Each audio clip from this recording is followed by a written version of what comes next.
À la sortie du centre d'entraînement de l'OM, C'est un joueur seul. C'est Mandanda.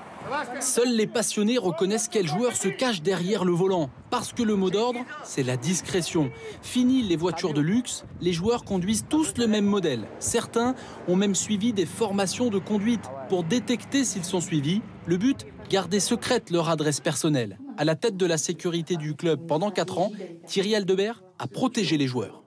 La première chose que l'on a fait, c'est déjà de labelliser les habitations et de les anonymiser au maximum. On voyait si elles correspondaient en termes d'accès, en termes de sécurité des ouvrants, d'alarme, d'éclairage, si elles répondaient aux critères de sûreté minima que l'on souhaitait pour le joueur.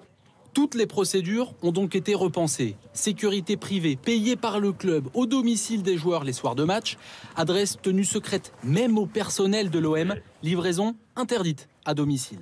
Mais Marseille n'est pas un cas isolé. De nombreux clubs de Ligue 1 sont touchés. Plus de 80 joueurs ont été victimes d'un cambriolage ces 10 dernières années. Des faits en hausse sur un an. La police judiciaire a récemment alerté les clubs sur ces cambrioleurs spécialisés. Une phase de prévention auprès des clubs, auprès des joueurs, des agents de joueurs par exemple, pour expliquer effectivement qu'il faut qu'ils redoublent de vigilance quant aux éléments qu'ils peuvent mettre sur les réseaux sociaux par exemple, ou sur ce que peut dévoiler l'entourage en termes de vie privée. Les clubs demandent aux joueurs d'éviter de diffuser leur vie personnelle sur les réseaux sociaux et d'afficher des objets luxueux, car chaque détail sur une photo, œuvre d'art, bijou, peut servir d'information aux malfrats. La sécurité est devenue un enjeu sportif. À Marseille, les cambriolages à répétition ont dissuadé un attaquant de signer un contrat.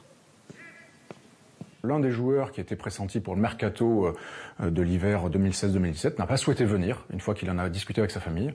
Et pour l'actionnaire, c'était inacceptable. La solution ?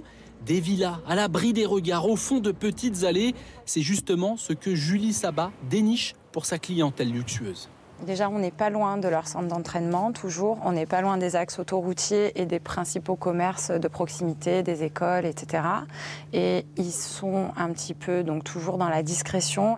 Les joueurs ont l'interdiction de poster des photos qui montrent l'extérieur de leur maison. Les rideaux sont tirés, même s'il fait jour. Pour vivre heureux et en sécurité, ils vivent cachés dans des écrins de luxe.